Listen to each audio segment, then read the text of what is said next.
नमस्कार प्रिय भक्तों, सत्य भक्ति उपचार में आप सभी का स्वागत है।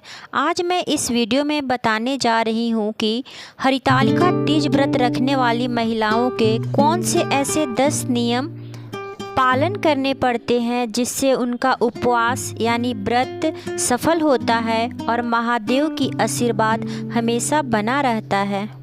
तो चलिए वीडियो शुरू करने से पहले जो भक्त हमारे चैनल पे नए हैं वो प्लीज़ हमारे चैनल को सब्सक्राइब कर लें। आपकी हर इच्छा महादेव पूरी करेंगे। हरितालिका तीज 2024 का व्रत 6 सितंबर 2024 दिन शुक्रवार को रखा जाएगा, लेकिन इसकी तिथि की शुरुआत 5 सितंबर 2024 को दोपहर 12:21 पर हो जाएगी। वहीं इसका समापन 6 सितंबर को दोपहर 3:01 पर होगा। ऐसे में उदया तिथि के अनुसार 6 सितंबर को ही निर्जला व्रत महिलाएं रखेंगी। पूजा करने का शुभ मुहूर्त सुबह 6:01 से लेकर 8:32 तक रहेगी। हरितालिका तीज व्रत के 10 नियम इस प्रकार हैं। पहला, यदि आप हरितालिका तीज व्रत का उपवास करना शुरू कर दी हैं तो इसे जिंदगी भर करना पड़ता है, चाहे आप बीमार में हो या माहवारी में हो, लेकिन यह व्रत कभी छोड़नी नहीं चाहिए। बीमारी के समय आप फलाहार रहकर इस व्रत को कर सकती हैं। माहवारी में आप निर्जला व्रत रख सकती हैं, लेकिन पूजा नहीं कर सकती। अपनी पूजा की सामग्री किसी अन्य सुहागिन महिलाओं से पूजा करवा सकती हैं, क्योंकि यह व्रत महिलाएं अखंड सौभाग्यवती होने के लिए करती हैं। इसलिए बीच में इस व्रत को खंडित नहीं किया जाता, बीच में कभी छोड़ कर नहीं किया जाता।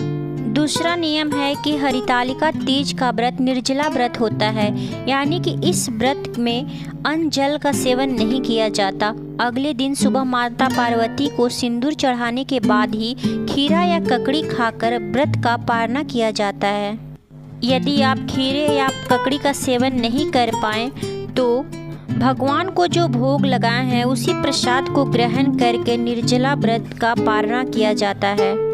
पारण के समय कभी भी खट्टे फल का सेवन नहीं किया जाता। ऐसा माना जाता है कि खट्टे फल का सेवन करने से पति पत्नी के रिश्तों में दरार आती है। तीसरा नियम है कि हरितालिका पूजा में माता पार्वती को खीरे का भोग लगाया जाता है, या खीरे अगर नहीं मिल पाए तो आप मीठे फल या मिठाई का भोग लगा सकते हैं। तीज में सूजी का हलवा, पेड़किया, अनरसा आदि बनाने का भी बहुत पुराने सालों से परंपरा चली आ रही है। इस दिन भगवान शंकर और माता पार्वती को अनरसा, पेड़किया या सूजी का हलवा का भोग लगा सकते हैं। हरितालिका तीज का चौथा नियम है कि इसकी पूजा प्रदोष काल यानी कि शाम के समय की जाती है। प्रदोष काल वह समय होता है जब सूरज डूबता है और रात होने से पहले का समय माना जाता है। लेकिन प्रिय भक्तों, इस वर्ष यानी कि 6 सितंबर को पूजा करने का शुभ मुहूर्त सुबह 6:01 से लेकर 8:32 तक है। इसी शुभ मुहूर्त में महिलाएं पूजा करेंगी। यदि जो महिलाएं सुबह के समय पूजा नहीं कर पाईं वो प्रदोष काल में कर सकती हैं। उनका समय 6:30 के बाद रहेगा। तीज व्रत का 5वां नियम है कि इस दिन सुहागिन महिलाएं 16 श्रृंगार करती हैं। उनको 16 श्रृंगार करना अनिवार्य होता है। 16 श्रृंगार करने से माता पार्वती अति प्रसन्न होती हैं और अखंड सौभाग्यवती होने का आशीर्वाद प्रदान करती हैं। छठा नियम यह है कि तीज पूजा के दौरान माता पार्वती, भगवान शिव शंकर और गणेश जी की मिट्टी की प्रतिमा या फिर बालू की प्रतिमा बनाकर ही पूजा करनी चाहिए, और अगले दिन सुबह यानी कि पारना के दिन उनका विसर्जन जल में प्रवाहित करनी चाहिए।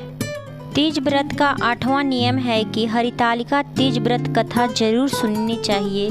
यदि आप व्रत करके व्रत कथा नहीं सुनते हैं तो यह व्रत का पूजा अधूरा माना जाता है। इसमें संपूर्ण फल की प्राप्ति नहीं होती है, इसलिए इस दिन अवश्य व्रत कथा सुने। संपूर्ण तीज व्रत कथा मेरे YouTube चैनल पे अपलोड है। आप वहां पे प्लेलिस्ट में जाकर चेकआउट कर सकते हैं और संपूर्ण कथा सुन सकते हैं। 8वां नियम है कि तीज व्रत के दिन महिलाएं पूरी रात जागरण करती हैं। उस रात महिलाएं सोती नहीं हैं। पूरी रात भजन कीर्तन और नृत्य करते रहती हैं। पौराणिक मान्यताओं के अनुसार ऐसा माना जाता है कि जो स्त्री इस दिन रात्रि को सोती हैं उन्हें अगले जन्म में अजगर का योनि प्राप्त होता है, यानी कि अजगर योनि में जन्म लेती हैं। इसलिए इस दिन महिलाएं रात्रि में नहीं सोती हैं। नवा नियम है कि माता पार्वती को सुहाग अर्पित करने का विशेष महत्व होता है, तो आप भी सुहाग की पिटारी में 16 श्रृंगार रखकर माँ पार्वती को अर्पित करें। आप चाहें तो शिव जी को धोती या गमछा अर्पित कर सकते हैं। ऐसा माना जाता है कि जो महिलाएं माता पार्वती को 16 श्रृंगार अर्पित करती हैं उन्हें अखंड सौभाग्य होने का माता आशीर्वाद प्रदान करती हैं।